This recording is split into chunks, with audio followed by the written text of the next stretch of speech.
Hello everyone, welcome to Yin-Cheng Distinguished Lecture on Buddhism at the University of Tokyo. I am Norihisa Baba, professor at the Institute for Advanced Studies on Asia at University of Tokyo. Before the lecture, let me tell you about the Yin-Cheng Distinguished Lecture Series. The Yin-Cheng Distinguished Lecture Series on Buddhism is named in honor of the founder of the Buddhist Tzu Chi Charity Foundation, Venerable Cheng Yen, and her mentor, Venerable Yin-Shun. This series is supported by Tzu Chi Foundation and jointly organized by the following institutions to promote studies in contemporary Buddhism.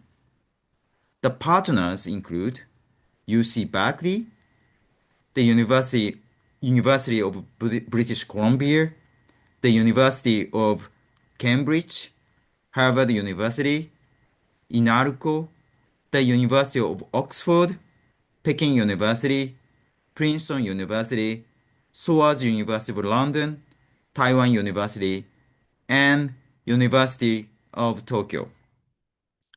We joined this network last year, so this is the first Yin-Cheng Distinguished Lecture on Buddhism at Tokyo. I am very pleased and honored to introduce Professor Ryosuke Kuramoto as the memorable first speaker at Tokyo. Kuramoto-san is a professor of cultural anthropology at the Institute for Advanced Studies on Asia, University of Tokyo. Since 2006, he has conducted extensive ethnographic fieldwork in Myanmar. His research focuses on Theravada Buddhist monastic institutions, the practice of dana or Buddhist giving, and the socio-political roles of monks. His recent book, Living with the Vinaya, an ethnography of monasticism in Myanmar, published by University of Hawaii Press, challenges the popular image of monks as isolated from society. By exploring how the Buddhist monastic code shapes the dynamic relationships among monks, lay supporters, and the state, he bridges text-centric Buddhist studies with lived anthropological practice. Through his work, he proposes an anthropology of scriptures, demonstrating how religion acts as a powerful, living institution that actively structures social life and governance.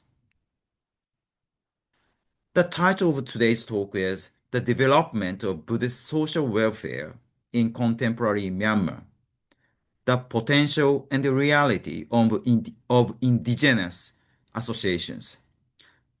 Please welcome Professor Ryosuke Kuramoto.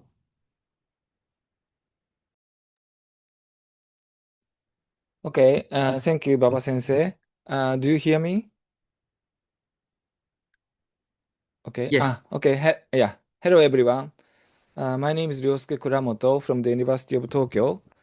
Thank you for having me today. So let me introduce myself briefly. My specialty is cultural anthropology, and I've been conducting fieldwork in Myanmar since 2006. And let me share my screen.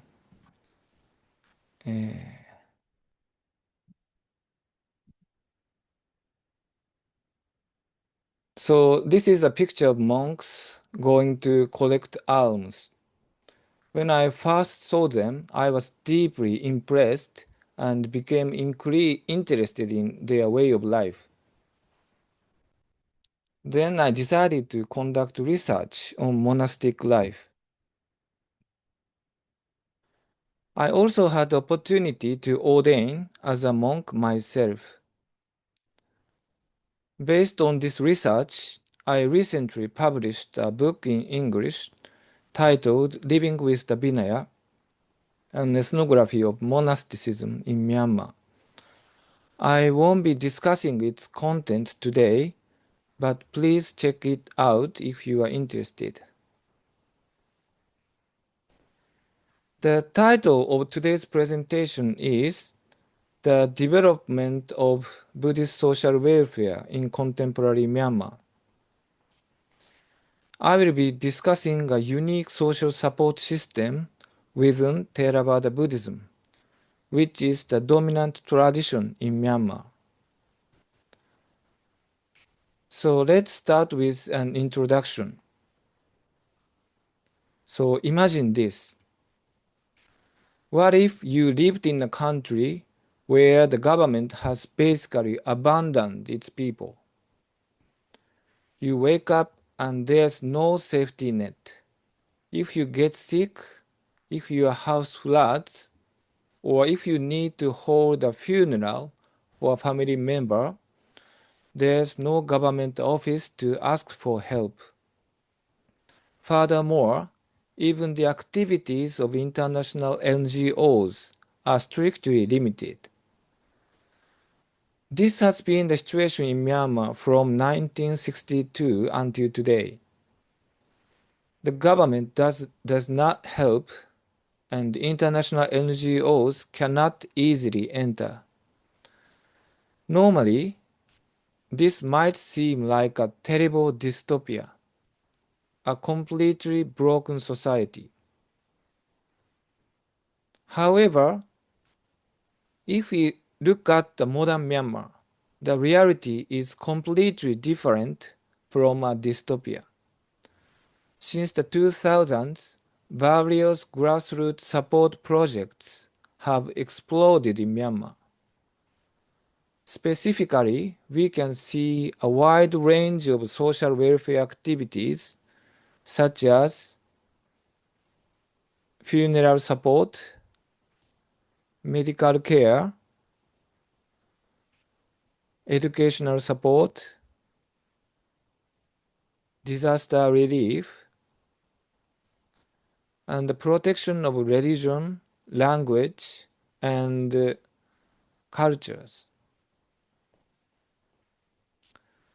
Surprisingly, in Myanmar, a country considered to be poor, much of the social infrastructure is run simply by citizens' voluntary donations and dedication.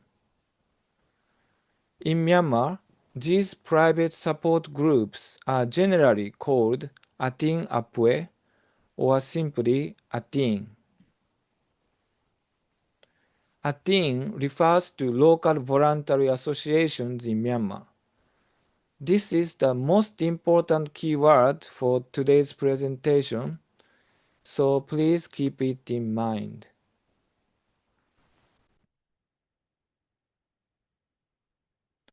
So what kind of organization is athin?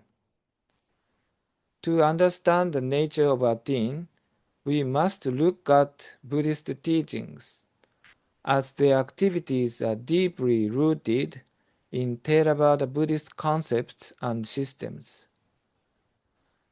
However, Theravada Buddhism is generally thought to be rarely connected to social welfare activities. For instance, in the context of Mahayana Buddhism, helping others while seeking self-enlightenment is highly valued. Therefore, altruism and social contribution are easily encouraged by its teachings. In fact, research on Buddhism and social welfare often focuses primarily on Mahayana examples. In contrast, in Theravada Buddhism, the final goal is individual salvation by cutting off worldly desires through personal practice. Consequently, personal spiritual training is often prioritized over social action. It is often argued that social welfare activities are somewhat ignored,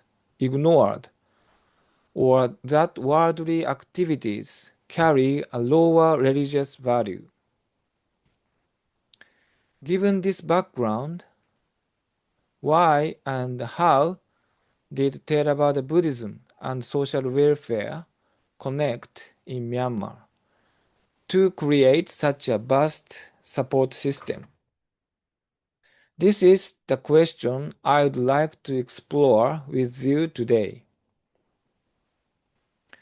Structure of this presentation. Previous studies have tried to understand this phenomenon within the framework of Western civil society or NGO studies. However, sticking to these concepts can actually obscure our understanding of Myanmar's unique system, athin. Therefore, rather than using Western frameworks like civil society or NGOs, this presentation analyzes athin deeply within Myanmar's own context, based on anthropological fieldwork. This presentation is divided into two parts. First, I will look closely at the reality of athin, clarifying their history and structure, how the traditional dana economy and the modern association brought in during the colonial period combined to create a unique safety net. Second, I will examine a concrete example of Buddhist social welfare by looking at the Thabarwa Meditation Center, the largest social welfare center in Myanmar.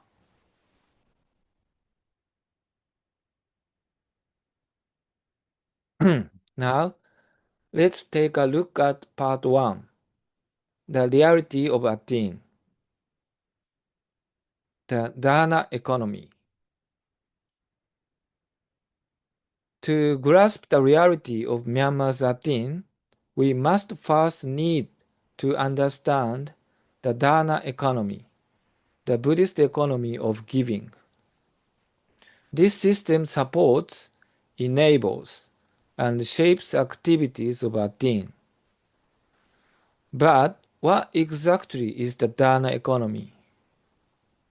Essentially, it is a continuous flow of donations centered around monasteries and pagodas, the Buddhist statue.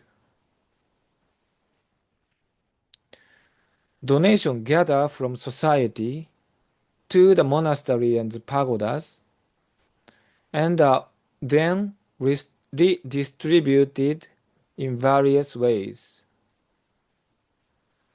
At the same time, it is a strict set of rules about how to give, receive, manage, and use donations. In short, while Myanmar's athin looks like a modern type of organization, it is actually powered by a strong, centuries-old infrastructure called dana economy.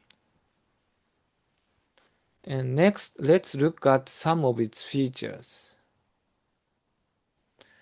First, the principle driving this system is asymmetry and merit. In Myanmar, merit is called kudo, which is a spiritual reward for good deeds. In typical economic activities or gift giving, we generally expect something in return. This is known as reciprocity. However, Buddhist donation works on a completely different logic. For instance, lay people give donations to monks who are seen as highly worthy of respect. The crucial point is that the recipient, the monk, must not provide any worldly reward in return. If they give something back, it becomes a simple business transaction. Instead, this one-way asymmetrical relationship makes the act noble. As a result, the giver receives a religious value called merit. And here is the diagram showing this relationship.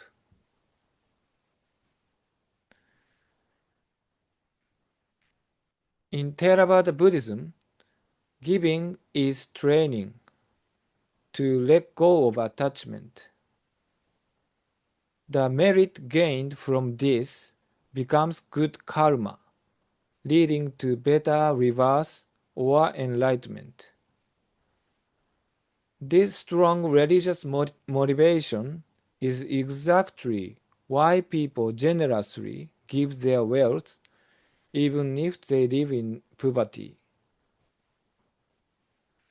The second driving principle is strict management ethics.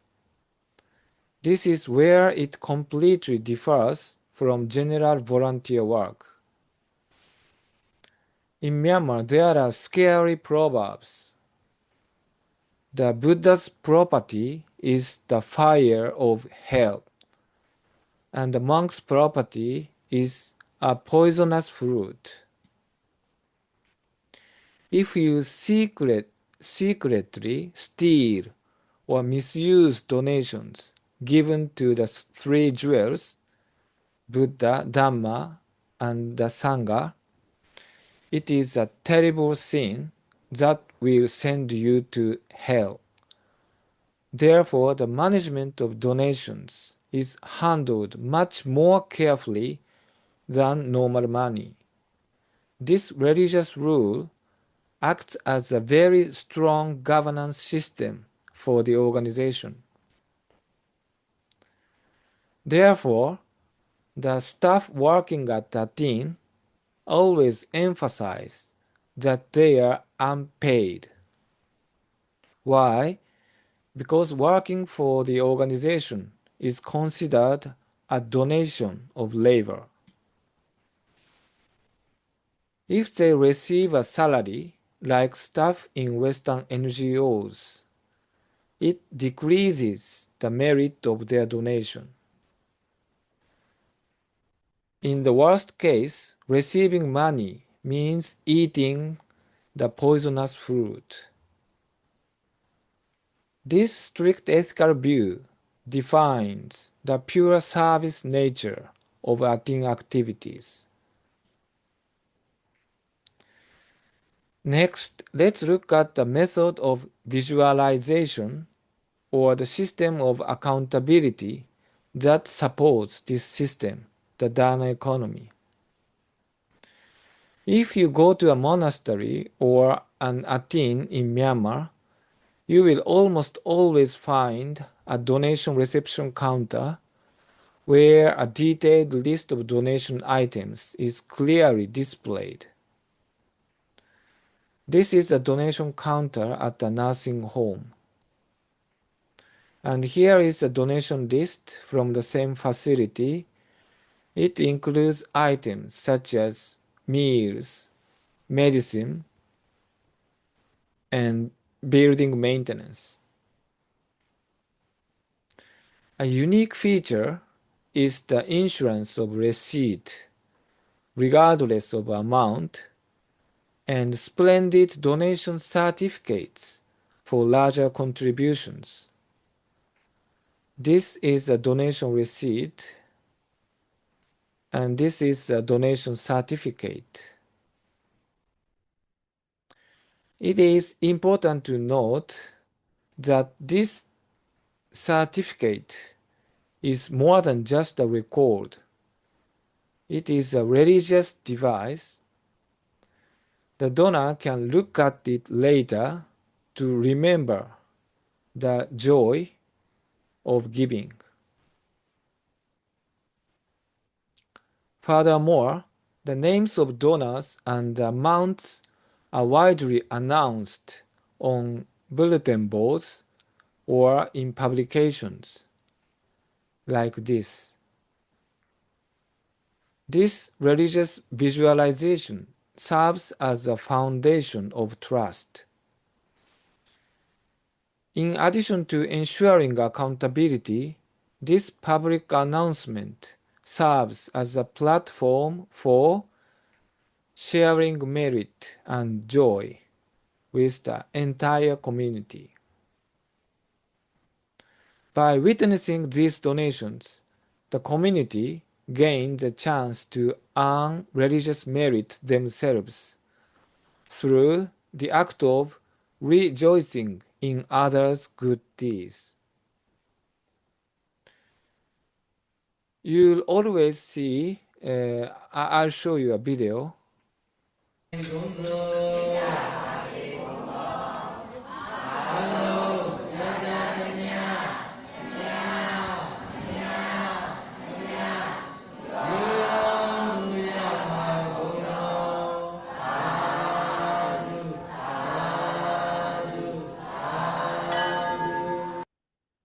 You'll always see this kind of ritual during a donation ceremony. It's all about sharing the joy of the act of giving. By witnessing and rejoicing in it, you are actually making merit yourself. Furthermore, a system called Badetarbin is also important for sustainable support.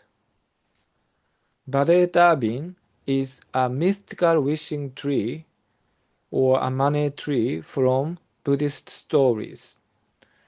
In the modern management of athin, this is implemented as an endowment, a financial fund. The donated money is deposited in a bank and only the interest is used for activities. So, if you donate to the Badetarbin fund, it is explained that you can continue making donations forever, as long as the original money exists. Since the 2000s, many athin have introduced this financial technology. Through this system, instead of relying on one-time donations, they have built a mechanism to secure permanent funding, beautifully wrapped in a traditional Buddhist narrative.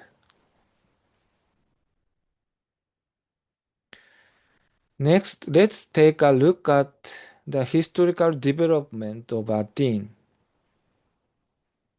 So, how was this unique system of athin formed? To understand its origins, it is important to see how existing traditions combined with a new element from the outside. First, the foundation of everything is the dana economy.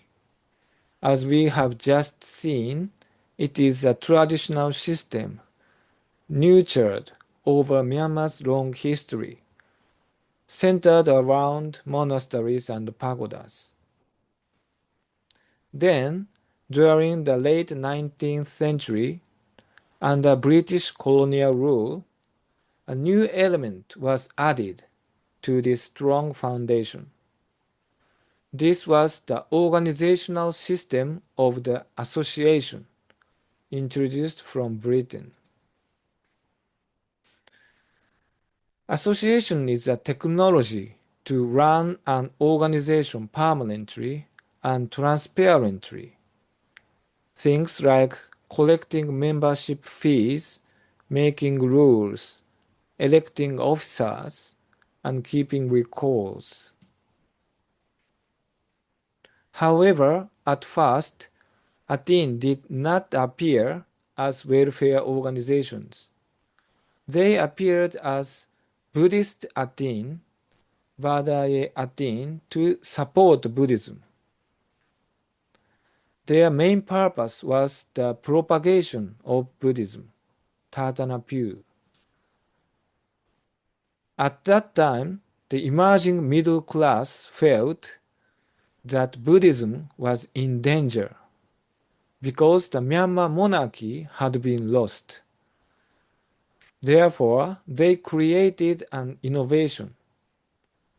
They installed this new association application on top of the traditional Dharna economy.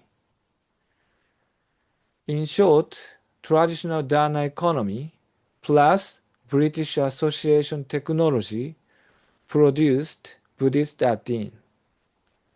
They took over large-scale Buddhist support projects that the king used to do.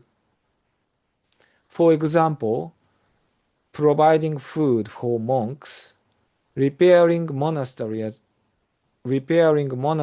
and pagodas, preserving holy relics, and holding Buddhist exams for monks.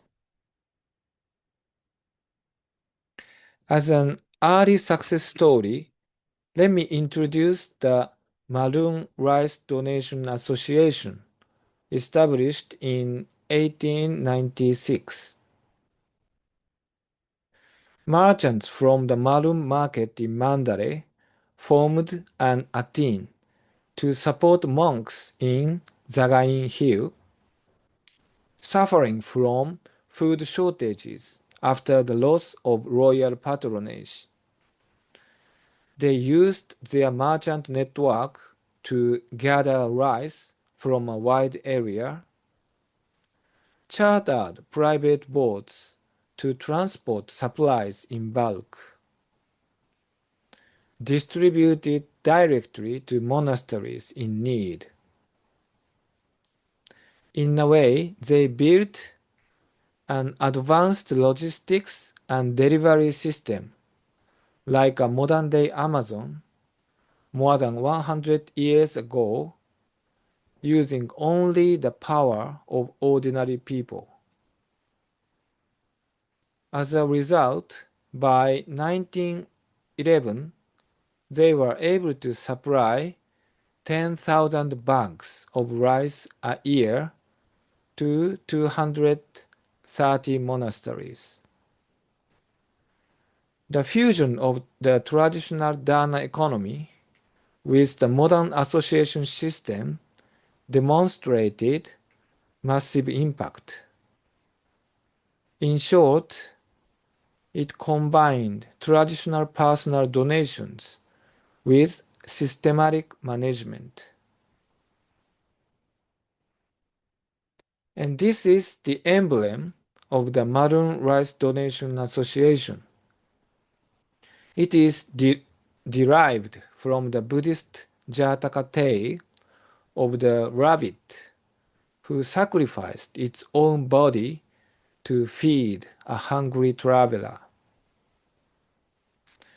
This is the headquarters of the association in Mandalay. As you can see, it remains active to this day. This is a scene of rice being shipped to Zagain Hill by boat of the Maroon Rice Rice Donation Association. These Buddhist revival movements by the Buddhist athins also became the starting point for later nationalist movements. After independence in 1948, the activities of Buddhist athins became even more active and diverse, taking root in Myanmar society. First, there was the appearance of meditation centers. In 1949, Myanmar's first meditation center was born, established by the Prime Minister U Nu.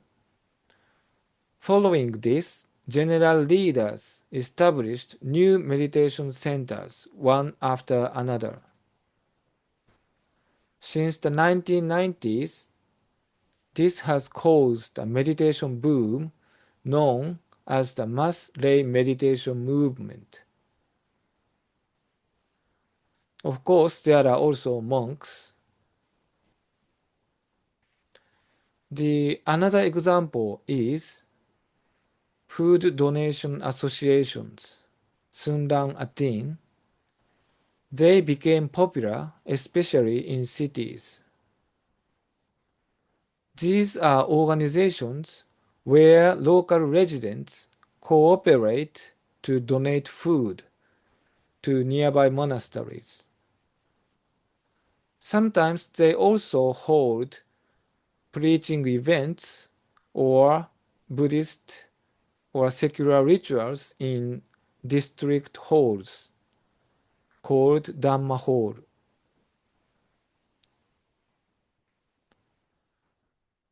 The important point here is that through these activities, the Athin-style manners of running an organization, how to give, receive, manage, and use donations, deeply penetrated the minds of ordinary citizens. This became the strong foundation that supported later welfare activities. Then, a significant transformation occurred within Athin.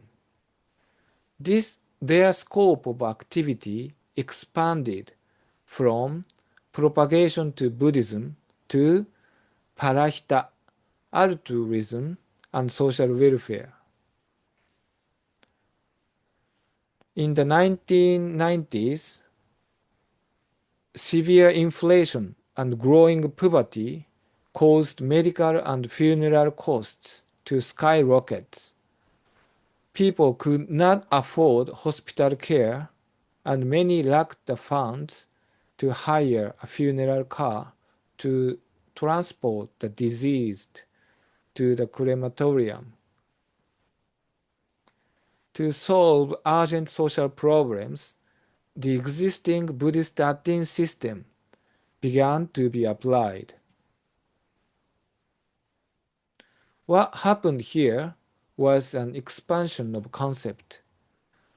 Until then, the main targets of donations were the three jewels, Buddha, Dhamma, Sangha, which were considered to give the highest merit. In contrast, since the 1990s, they expanded the target of donations to the socially vulnerable, such as people with disabilities, the elderly, the sick, children, disaster victims, etc., using the management rules and technologies of the existing Buddhist athins. This was based on the concept of parahita, altruism, or welfare. Parahita is a key term, so I will continue to use the original Burmese Pali word in this presentation. One of the catalysts for this shift was high-ranking monks such as Titagu Sayadaw and Tamania Sayadaw. They used huge amounts of donations to build hospitals and infrastructure. By doing so, they showed a model that parahita is also a genuine Buddhist practice. This trend was solidified by the appearance and explosive spread of funeral support. The rise of the Free Funeral Service Society transformed social values regarding death and merit-making. A famous monk in Mandalay reversed this value system by raising a powerful slogan. Supporting one funeral is equal to making 10 donations to a monastery. Taking on dirty work that no one wants to do and mourning the poor dead brings much greater merit than donating to a monastery. This doctrinal reinterpretation sparked people's religious enthusiasm.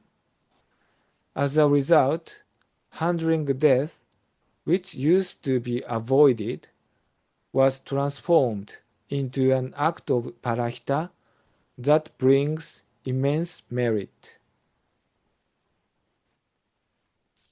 Murunsu conceptualized this transformation of social welfare practices in Myanmar as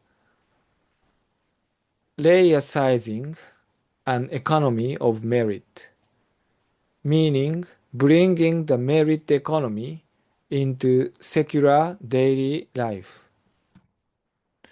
In this way, the technology of athin, which was created to protect Buddhism during the colonial period, penetrated the citizens after independence.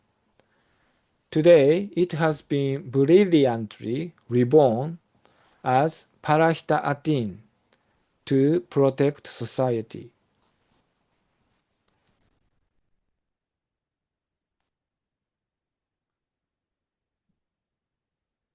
So far, we have explored how Myanmar's unique athin was formed historically. But how is this athin different from modern international NGOs? To help you understand this difference, let me share a symbolic story. A NGO staff's discomfort. There was a Burmese man started working as a driver for a French NGO based in Yangon. At first, he was very happy. The salary was good. He received allowances for business trips, and he could stay in nice hotels. So he recalled, "I thought I was in heaven." However, gradually, he felt uncomfortable seeing foreign managers with huge salaries, while aid to disaster areas was minimal. He criticized the NGO's approach with anger, quoting a Myanmar proverb. "Their method is like showing a poor monkey to demand rice." He felt they were making a show out of people in need just to make a profit for themselves. These words express his deep disappointment and a strong physical rejection of turning altruism into a business. Where does his strong discomfort come from? His discomfort comes from the fact that the logic of athin, which he was used to, and the logic of the NGO he saw at work are fundamentally different. People in Myanmar clearly distinguish the two types of parahita. The activities of well-paid international NGOs are called business parahita. On the other hand, the unpaid volunteer activities of athin are considered true parahita. Let's organize these differences from an institutional point of view. The first difference is the operational logic. NGOs values on rationality and efficiency, managing their activities as projects. On the other hand, athin values rules of dana and continuous relationships. The second difference is the direction of accountability. explaining how money is used. The NGO in the story was not doing anything illegal. They were simply fulfilling upward accountability to their donors. To do this, they hired expensive professional staff and created beautiful reports. However, the logic of athin is different. Their accountability is directed downward to the community and the receivers. For them, proving their honesty means issuing donation certificates and publicly displaying names on bulletin boards to visualize who contributed how much. And the third difference, which is the most decisive, is how they treat human resources. In an NGO, receiving a salary in exchange for your professional skills is a basic right. However, in the athin model, offering your own labor is a physical dana, and that act itself builds merit. If you accept a salary in return, you are basically selling away your merit. This purity of service is the biggest reason why Myanmar people trust these organizations. So far, we have looked at the features of the athin organization and system. It is a system born naturally from people's survival strategies. It combines the traditional foundation of the Dana economy with the foreign element of the association. What is important is that today this system goes beyond the framework of the Buddhist religion.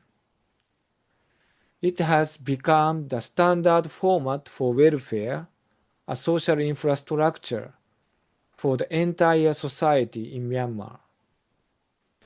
Whether in a non-Buddhist or a state-run facility, you will find the exact same donation reception counters and donor names posted on the walls, just like those found in Buddhist monasteries and athins.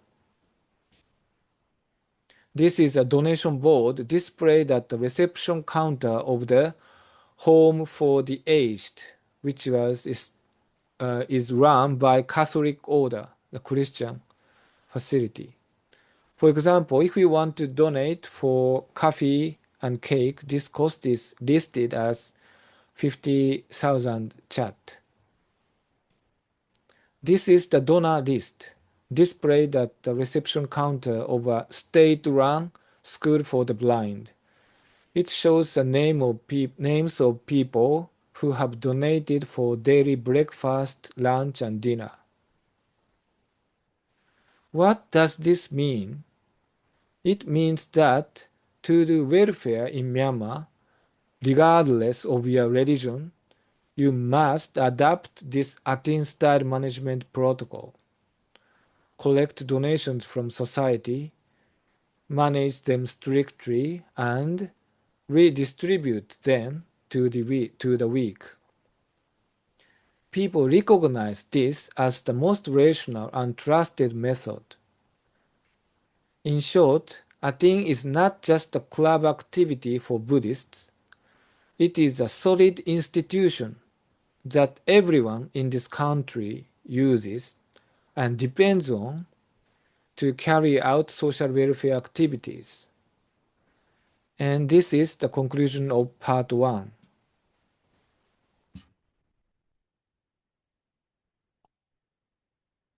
Now, let's move on to part 2, the welfare envisioned by the Thabarwa Meditation Center. In part 1, we looked at the general features of athin as an institution. However, it is important to remember that each athin has its own unique character and philosophy.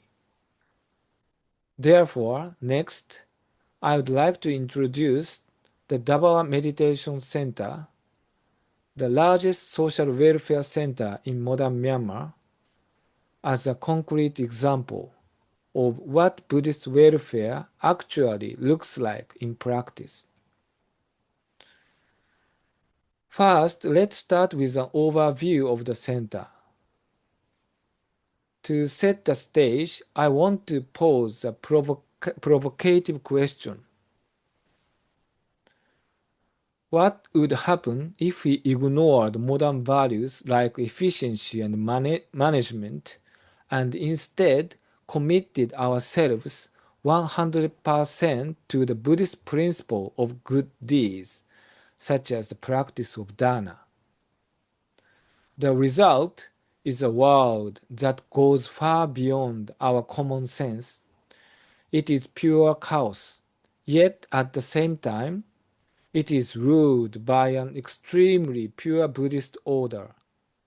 What we see in this center is a huge social experiment. Let's look at the reality. This center was established in 2007 by Thabarwa Sayadaw, Ashin Ottamatara, who has a unique background as a former businessman. The word Sayadaw is a Burmese Buddhist title used to refer to a senior monk or abbot of a monastery. So I used the Sayadaw in this presentation. At first, it started in a small apartment room in downtown Yangon, purely as a place to teach meditation, as the name suggests. However, right after it opened, the center's destiny changed dramatically. This happened when they took in several sick and homeless elderly people. Behind this transformation lies a radical principle established by Thabarwa Sayadaw, the principle of absolute non-discriminatory equality. He famously says, "We will accept anyone, anytime, in any condition." This is absolutely impossible for a typical meditation center.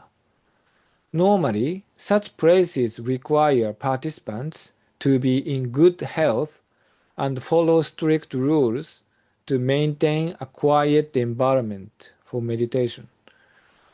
However, Thabarwa Center broke all those conventions. Then, people who had fallen through society's safety net, orphans, bedridden elderly, terminal cancer patients, homeless, drug addicts, arrived in an overwhelming wave.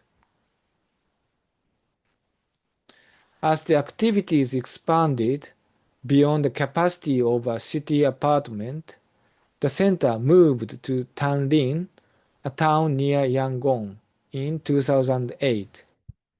Since then, it has grown rapidly. Today, the center has expanded to a massive area of about 90 acres. It is no longer just a facility, but a functioning town driven entirely by the Buddhist logic of good deeds. We might even call it a truly unique space, a holy slum.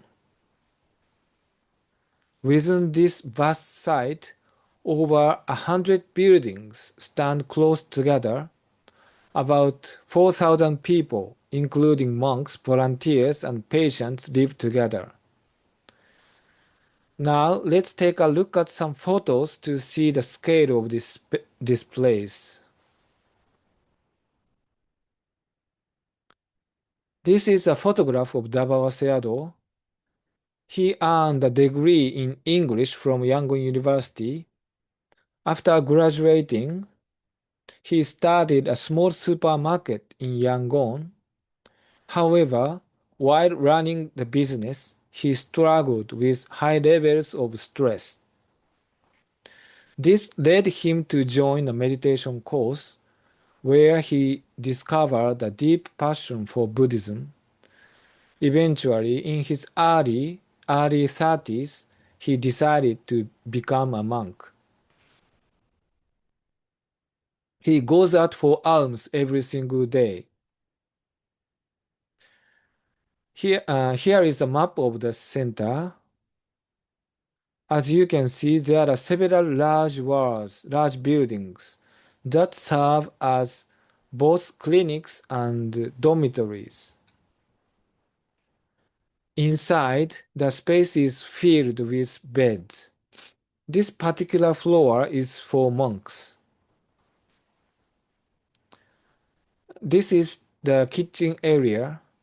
To feed everyone, they cook about 300 kilograms of rice every single day. This pile of vegetables here was all provided through donations. The center is so large that it functions like a town. Within its grounds, you can find general stores, restaurants, and even sewing shop. Of course, since it is a meditation center, meditation courses are held daily. There is also a school where anyone can learn about Buddhism. And here is the orphanage. And this yellow building over here is the mortuary, a place to keep the bodies of people who have died. Sadly, several people pass away here every day. There are also many dogs and even cows wandering freely throughout the grounds. What is even more surprising is that next to the center, there is a huge living area called the Charity Village.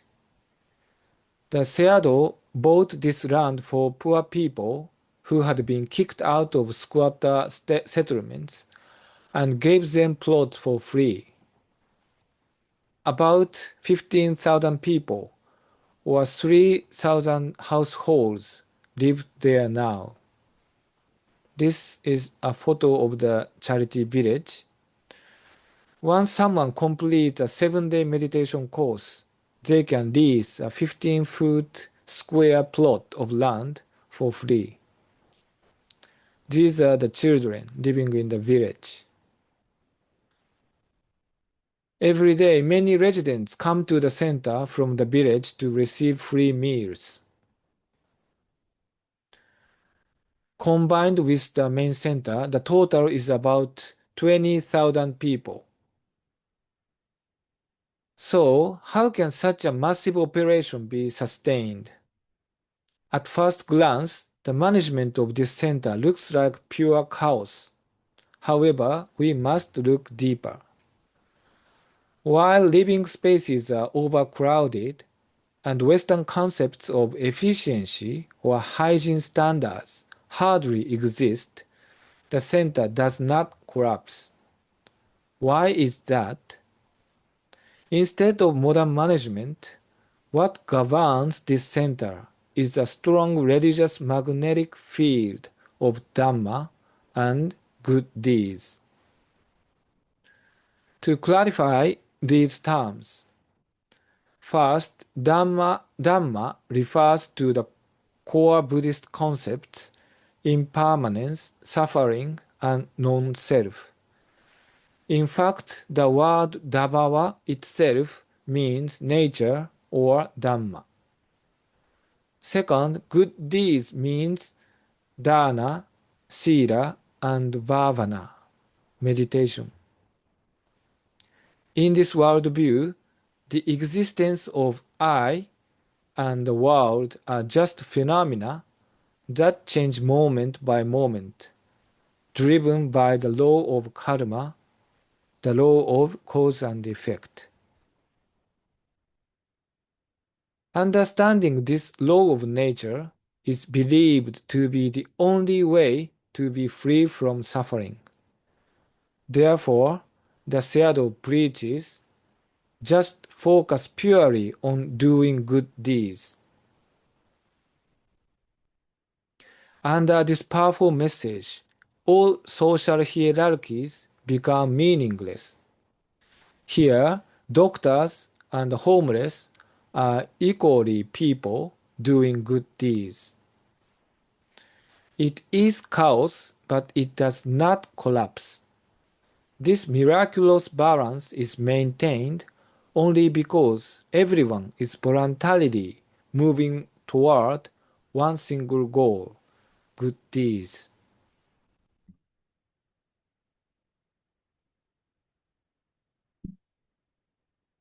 Why does such chaotic place not collapse? At the root of it is the unique and thorough interpretation of Buddhist teachings by the founder, the Thabarwa Sayadaw.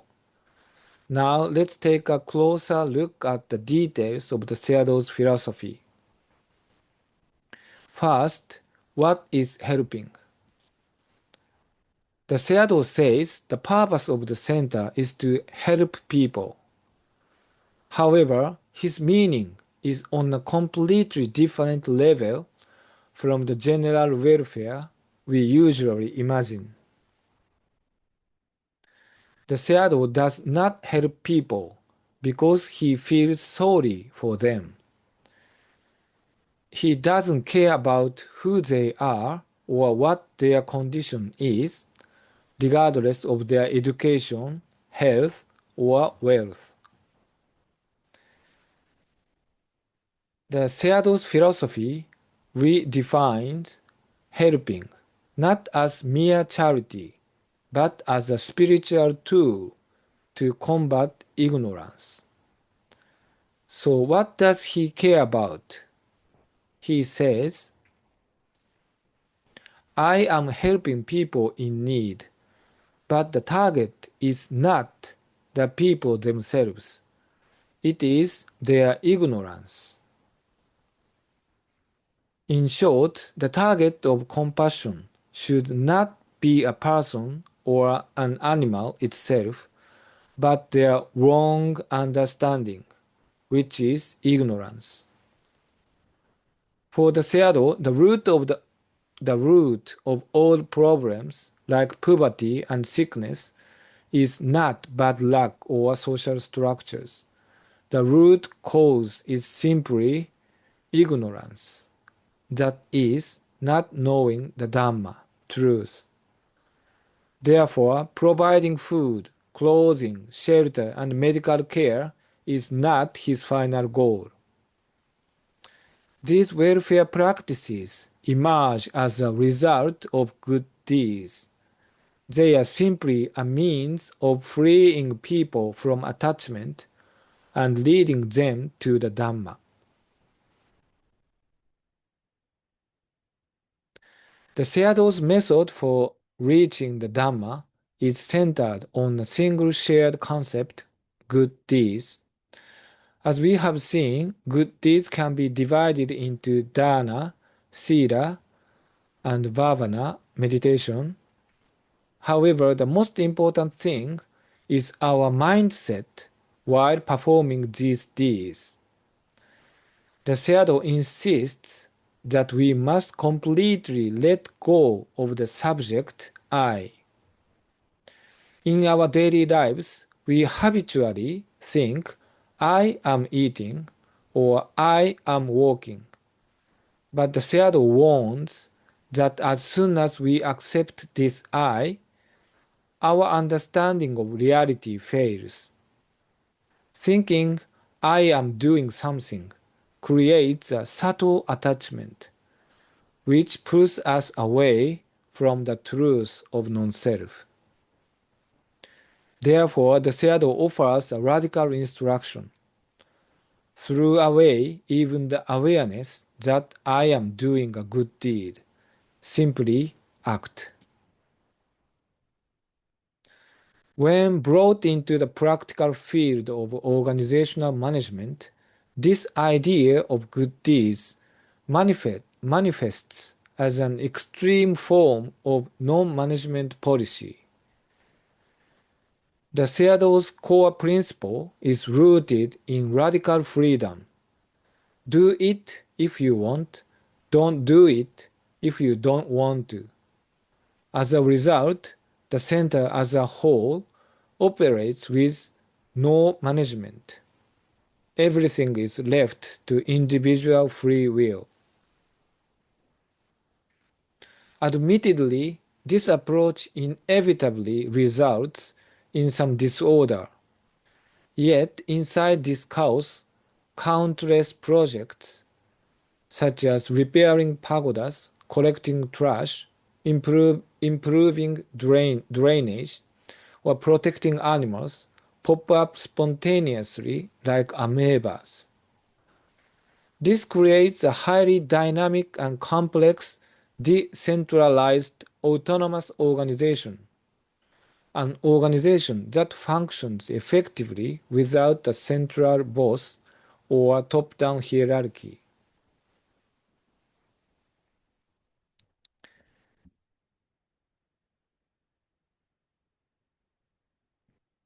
On the other hand, of course, there are various criticisms of the center and the Sayadaw's teachings. What emerges from these criticisms is a sharp conflict between secular or modern Western values and Buddhist values. Let's look at three cases. The first case is the conflict over animal protection, welfare, or karma. Based on the policy of accepting anyone, the center accepts animals without limit too. At the branch center outside Yangon, they keep about 2,000 dogs, along with cows, water buffaloes, goats, pigs, and even bears and foxes. However, the living environment is overcrowded and poor, and diseases are spreading. Seeing this, Western volunteers got angry. They said, "If you can't manage them, don't accept them. And the center is just abusing them." What the volunteers want is to ensure the animal's physical well-being, that is, quality of life. In response, the Sayadaw argues, accepting prevents the sin of killing, because if the center doesn't accept them, they will be poisoned and killed by people outside. Even if they die of disease here, it is better than being intentionally killed by someone. The core of the Sayadaw's logic is not the animal's quality of life, but spiritual safety.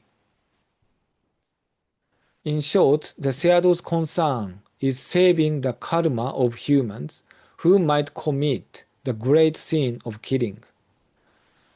The volunteers talk about quality of life, while the Sayadaw talks about karma, even though they both use the word protection. The words they see are completely different. The second case is the response to COVID-19, science or good deeds.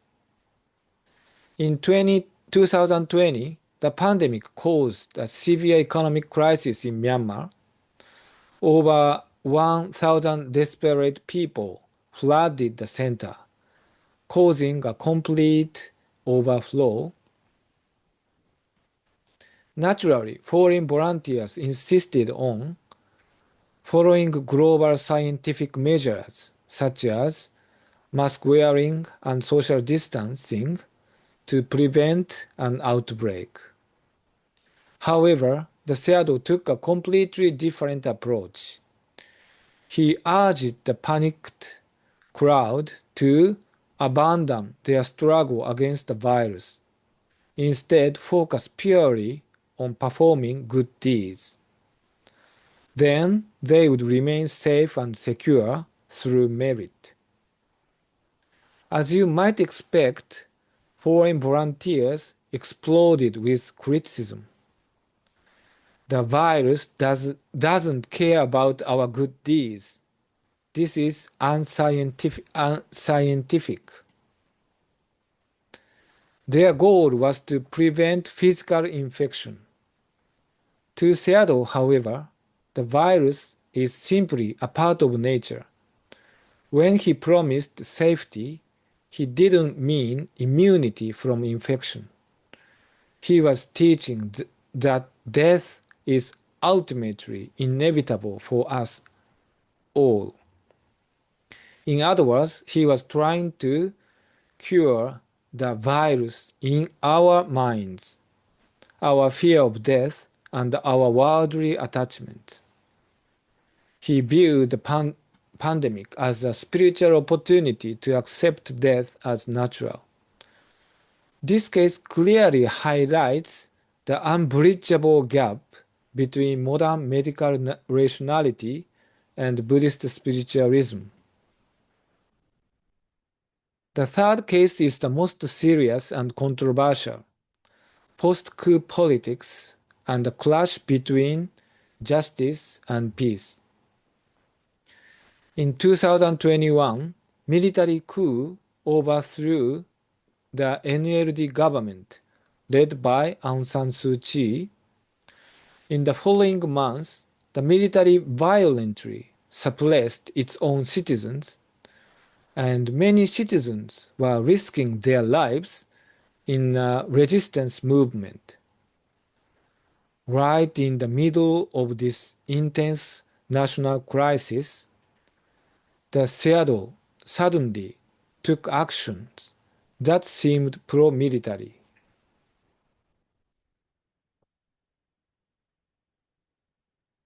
For instance, he advised an NLD leader that peace would return if Aung San Suu Kyi stepped down from politics. Furthermore, he was seen openly accepted large donations from military figures. These behaviors deeply disappointed and angered pro-democracy supporters. To many, the Sayadaw's action was seen not as a religious act, but as direct support for the dictatorship. Why does the Sayadaw do this? In the Sayadaw's logic, fighting only creates new bad karma. For him, the priority is not who is right, but how to stop the fighting right now. Not fighting is the Buddhist truth. Furthermore, from the Sayadaw's perspective, there's no reason to refuse donations from the military. He believes that accepting their offerings allows even bad people like military to perform good deeds. He prioritizes stopping bloodshed immediately over political who is right. However, for citizens, pushing the logic of pure good deeds deeply wounds people's heart. They prioritize social justice and democratic integrity over religious logic. This is the ultimate dilemma the center faces. It reveals a profound gap between religious salvation and political justice, a gap that cannot be easily crossed.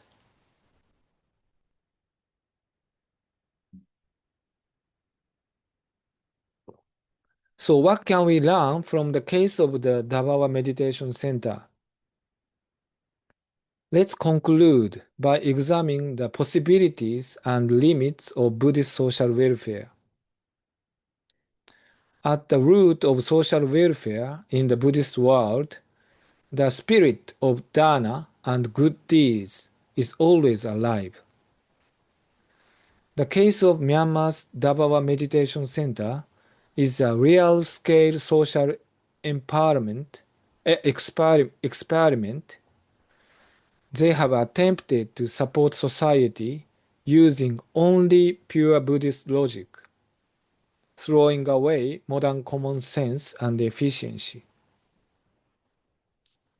It is true that their 100% pure approach, such as managing no one and refusing no one, created unavoidable limits and dilemmas. It clashed violently with the foundations of modern society, such as public health standards and Western rationality. However, what we should focus on is not just the limits, but the bottomless possibility and power that goes beyond them. This center has completely embraced tens of thousands of people who slipped through the cracks of modern systems and international NGOs. In a harsh situation where the state safety net is broken, what saved people and built a massive infrastructure for survival was none other than the ancient Buddhist wisdom of dana and good deeds. The logic is simple but profound. Letting go of I and asking for nothing in return creates a massive, spontaneous support network. The order within chaos seen at the center proves that Buddhist practice can be a solid foundation for surviving the crisis of modern society. In conclusion, I believe these dynamic practices offer a powerful guide for building new Buddhist connections in the coming era. And regarding the athin, I recently co-authored a book with several Japanese anthropologists. The title is The Anthropology of Social Support in Contemporary Myanmar, Creating Athin Apue.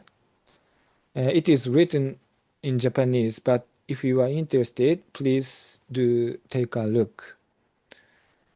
And here is the reference for the presentation. And thank you very much for listening.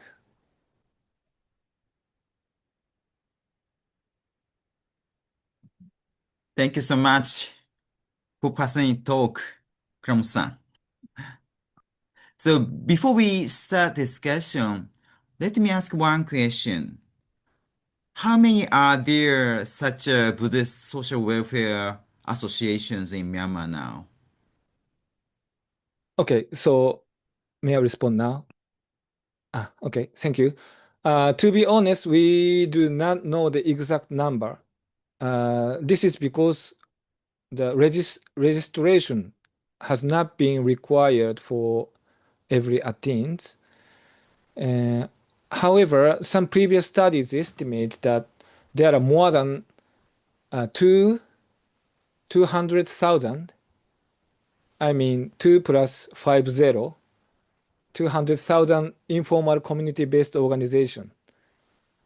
These groups provide medical, educational, and emergency services based on various religions, mostly on Buddhism. And as for the officially registered athins, Professor Tosa analyzes the government data in the volume I mentioned earlier. According to her, there are about 4,500 registered athins, and interestingly, about 30% of them are related to funeral support. So does that answer your question? Thank you for your question. Thank you. Thank you. Now I would like to invite Dr. Anthony Scott as a commentator. Anthony gained a PhD at the University of Toronto. He is a scholar of literature in Southeast Asia, pioneering a technique of dialectical philology to examine the political and social topographies of modern Pali texts and their commentaries in Myanmar.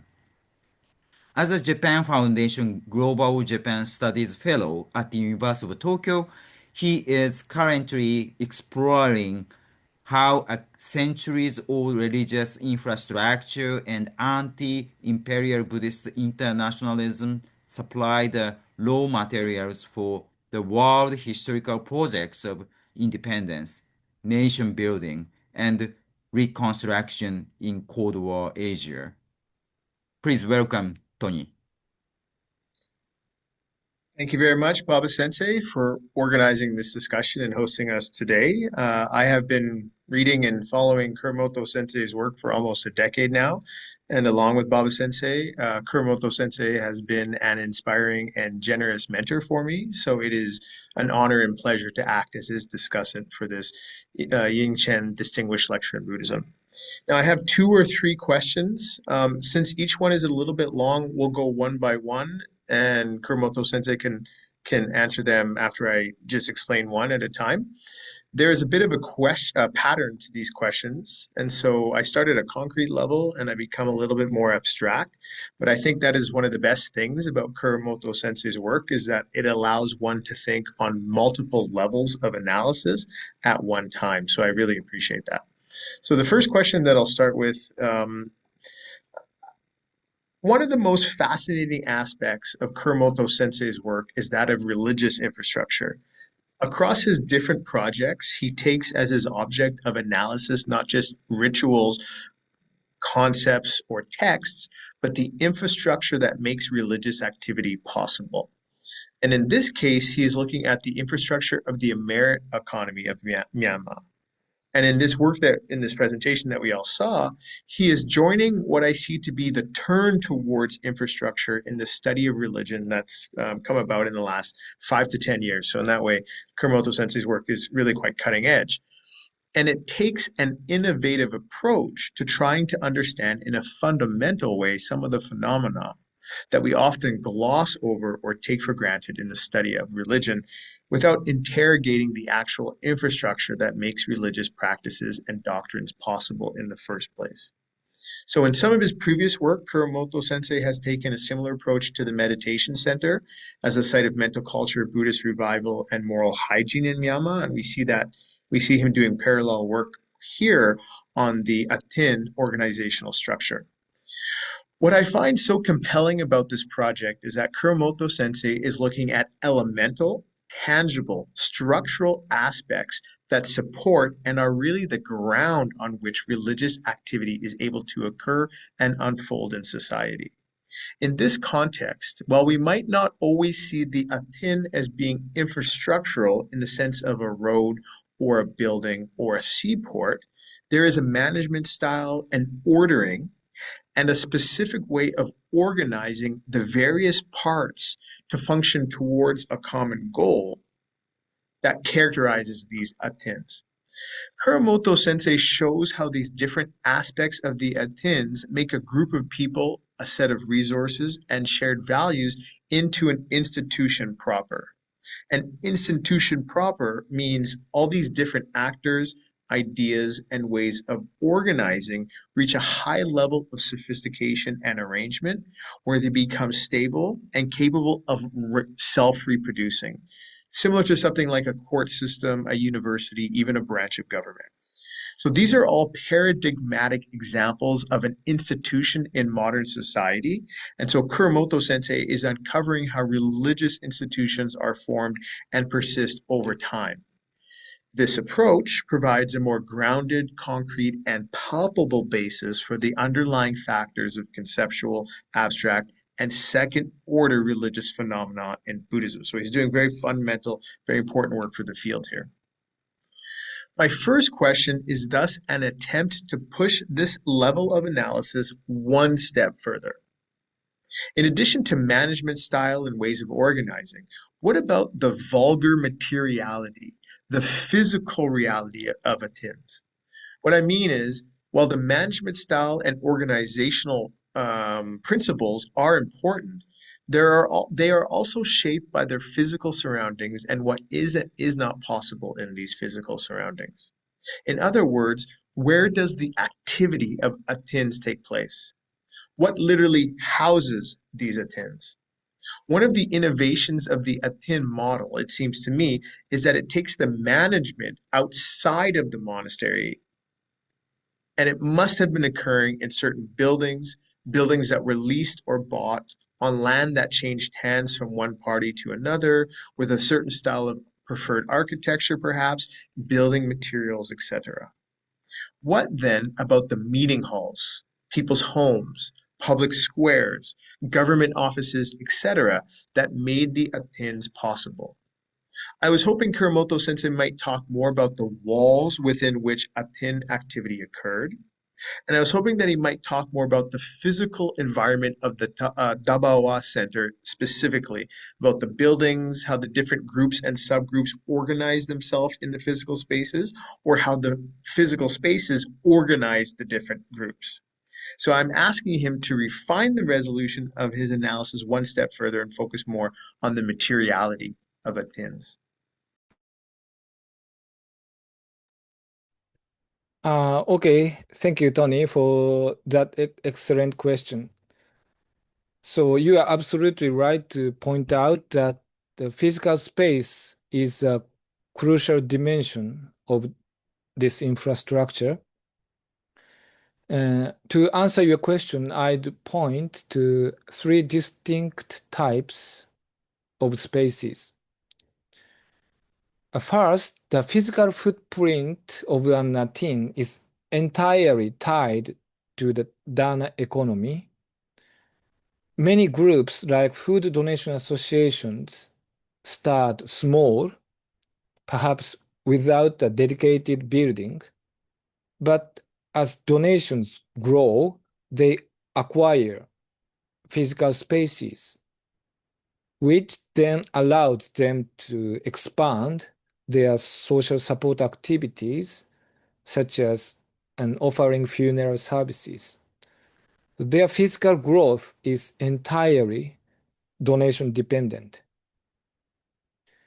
And second, I want to highlight the local meeting halls or Dhamma halls in districts. In Myanmar, they call it Dhammayon, Yakwe Dhammayon, the district Dhamma halls. In Yangon, these are community-founded spaces used for food donation, Buddhist or secular rituals. They also store shared items there, like big cooking pots and chairs for funeral rituals or food donation. They function as vital community centers, often shared by multiple Athens. I plan to research the history of these halls, Dhamma halls, in my next fieldwork. And finally, the Davao Center's physical space is very complex. Monks, nuns, and foreigners have their own separate areas, and big buildings have independent management committees. Also, many small projects pop up without any fixed base, so the space is always shifting and changing physically. Okay, so thank you for the first question. Fascinating. Thank you so much, Sensei. So I'm going to move a little bit more to the abstract.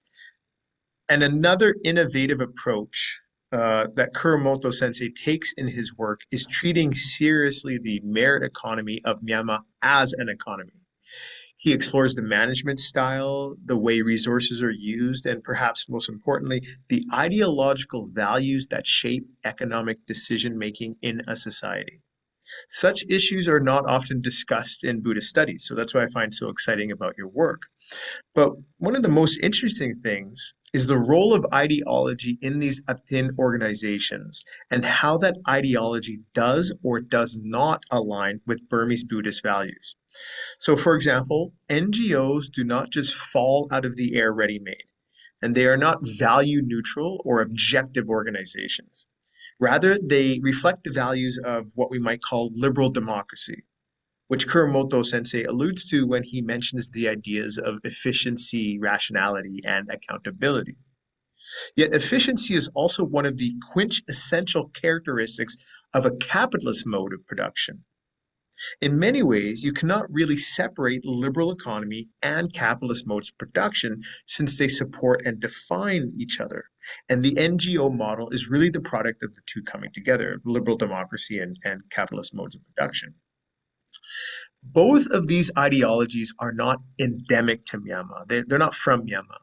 And they do not always align with the Myanmar way of doing things and seeing the world. Indeed, there has been historical cases of these values coming into conflict with Myanmar society in the past 2 centuries. And I'm particularly thinking here of the work of Emmanuel Sarkissian and his Buddhist backgrounds of the Burmese Revolution from 1965. In this book, Sarkissian discusses the Burmese attitude towards what he calls the acquisitiveness of British capitalist values, the desire to acquire more and more, a kind of rapacious profit seeking to accumulate wealth and land, and the business logic of such actions. The Burmese, according to Sarkissian, found this behavior rather distasteful, and anyone engaging in this activity was seen to be untrustworthy, especially in the legal setting of the court, in the legal system.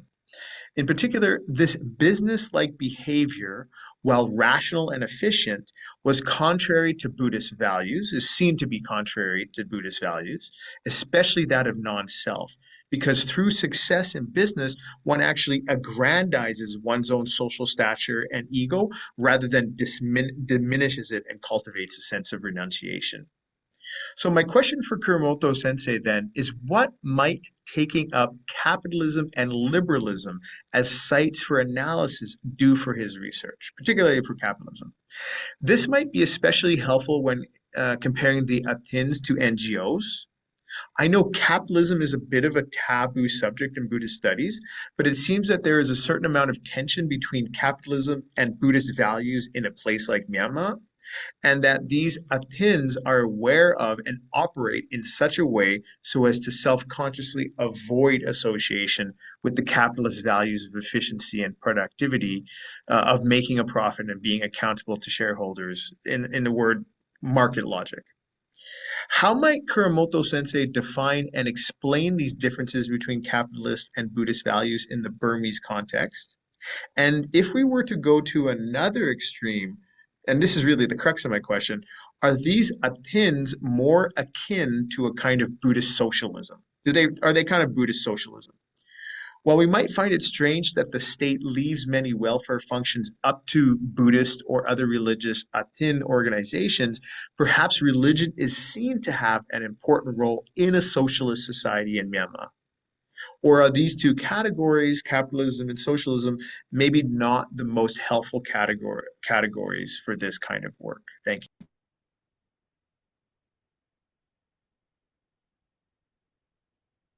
Okay, thank you, Tony. That is a profound question. So you asked how capitalist values compare to the Buddhist values, right?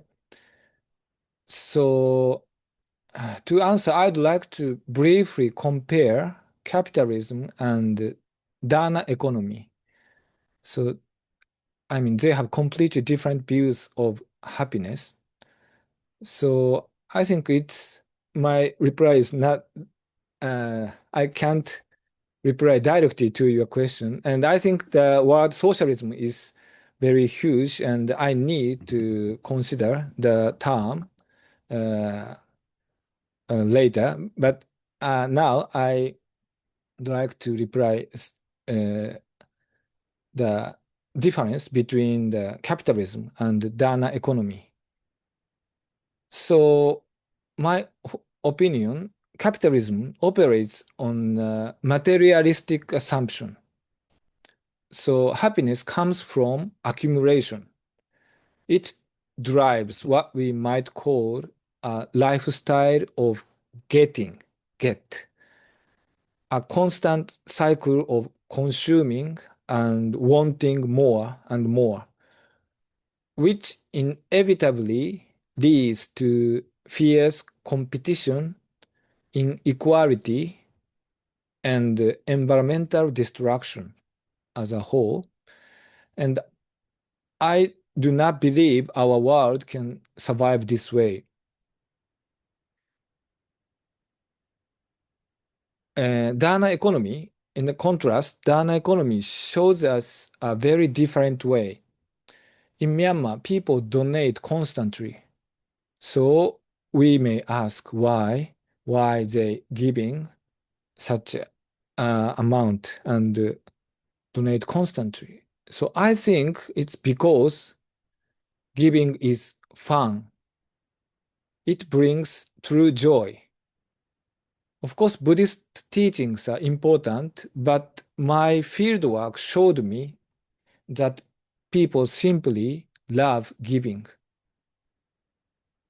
So by interacting with each other, we can discover new possibilities and express our true selves. The opportunities for dana are filled with various daily activities. For example, it could be cooking meals, cleaning the community, organizing a group, leading rituals, chanting sutras. And furthermore, as we saw in the athin activities, it also involves taking care of sick, repairing pagodas, protecting animals, or even handling funeral work. Yes, this might end up helping someone as a result, but what is more important is that finding these new possibilities inside ourselves and expressing them is a joy in itself. I think the religious idea of merit, kudo in Burmese, is actually another word for this deep joy. So instead of lifestyle of getting, of capitalism, the Dana economy cultivates a lifestyle of creating. By giving to others, people find their true potential and recreate themselves. And I think that pure joy of sharing is the greatest lesson I learned in Myanmar. So I think a bit complex. So I hope it reply your answer some part. Thank you. Yeah, I think Sensei that that's a brilliant way to approach it, looking at the end goals rather than just the system and the functioning, but what the society and what individuals are looking for. I have one more question. Do we have time for the final question? No problem. Okay. So I'm moving again now to the most kind of abstract and least concrete question. This question is a little bit metaphysical, and I want to dig a little deeper into the role of intention in regards to these Athens in Burma. What I mean is that intention is such a critical factor when offering dana to monastics or to lay people. Above all, one has to have the right intention during the act of giving, or else the merit that one accrues through dana is negligible, or even worse, it can even cause demerit. The actual item being donated, whether a large sum of money or a whole temple building, or whether a few grains of rice or even a handful of dirt, does not matter as much as having the right intention. In recent history, there has been several controversies about the importance of proper intention in Buddhism in Myanmar. I'm thinking specifically about the shoe controversy of the Okpo Sayadaw in 1892, a well-known Buddhist monk who entered sacred pagoda spaces while wearing shoes. Now, the point of his provocative act was to emphasize the importance of having proper intention internally rather than ensuring proper form externally. There are several other instances we could discuss, such as whether or not laypeople should vow to follow the moral precepts publicly. But my point is that there has been a tension between internal intention and external form in terms of Buddhist practice, especially for laypeople and especially around the idea of dana. So my questions then have to do with the way that these Athin organizations act as middlemen or even as a layer of middle management in the act of giving and how this affects or is seen to affect one's intention in giving. When a layperson gives to an Athene organization rather than directly to a monastic or a person in need, is there perceived to be a watering down or a dilution of the intention to give? You can't see the object of intention, you can't get near the object of intention, so you're removed. Conversely, when a representative of the Athene receives from funds and donations from multiple people, is there sometimes an impression that this person is trying to accumulate cultural capital rather than giving in such a way as to decrease their greed and ego? These are long-standing issues, and I wonder how the introduction of the Athene organizational structure changes these discussions in Myanmar, and if there are strategies to ensure that the role of intention is still respected, despite these Athenes acting as an intermediate layer between layperson and monastic. Now that's the Athene organization, but when it comes to the Thabarwa Center, is there a similar tension between internal intention and external form? In other words, is there performative work that goes on at the center for people to show others that they are acting according to good deeds only, or is this impossible to know? If it is impossible to know, how do different volunteers and doers of good deeds from different backgrounds, different cultures, how do they read the behavioral signals of one another? How do they align and match up their intentions? Or are people left to ultimately act individually without trying to assess or measure the intentions of other people at the center? How do you form a functioning organization without really knowing the intentions of others? Now, while the merit economy has an infrastructural side, you've talked about that wonderfully, and values that act as principles, these ideologies, there is also the private, mental, and spiritual element of intention at play. And I think Kuramoto Sensei's work really helps us to actually look into this final, more private, intimate factor. Thank you. Thank you. This is a very important question too. So your question is about how people maintain the right intention when giving, especially in a chaotic environment like the Thabarwa Center, right? Yeah, you are right. Intention is crucial. And I said giving is a joy for the last question. But real motives are diverse, of course. People might give out of pity, fear of criticism, expecting something return, or for fame. And we can't know other people's intention. But to learn the pure intention of joy, we just need training. So in Myanmar, people naturally get this training by joining rituals at monasteries and pagodas from childhood. For example, giving is always followed by merit sharing rituals, as I showed in my presentation, the video. So in these rituals, you share the joy of your own good deeds with others, or you rejoice in others' good deeds as if they were your own. So this is a core element of the dana economy, and Buddhist Athens follows this practice too. So the athin does not reduce the joy of giving, they just amplify it. And the Thabarwa Center is more extreme case. Just like other organizations, the center has kind of free riders, I mean, who just want free food and shelter and no give back, and even criminals. However, under their no management policy, these people are not kicked out. So this causes constant chaos in the center, actually.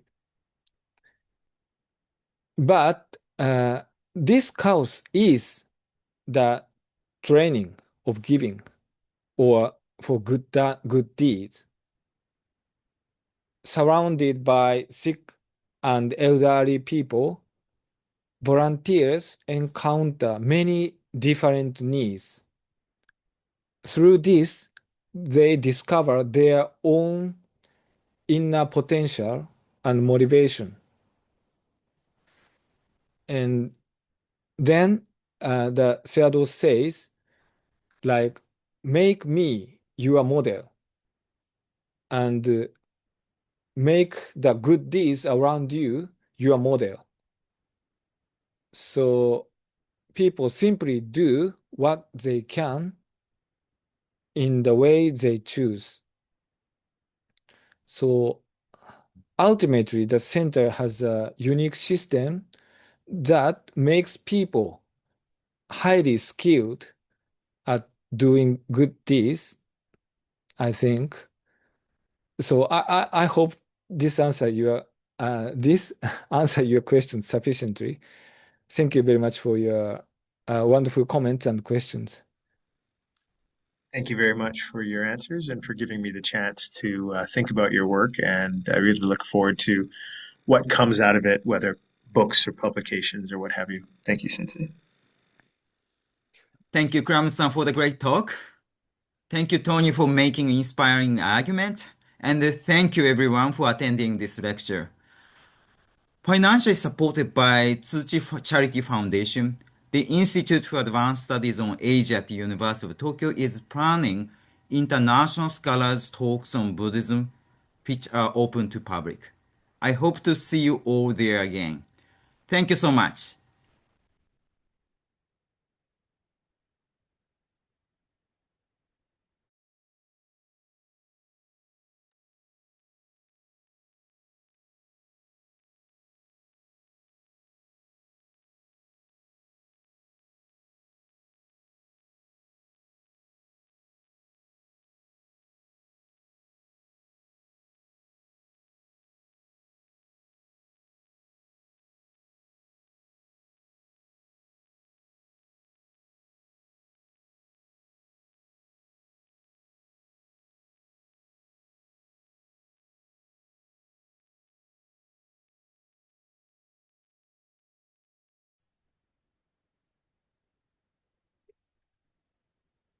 じゃあ、切りますね、これ。はい。ありがとうございました。失礼します。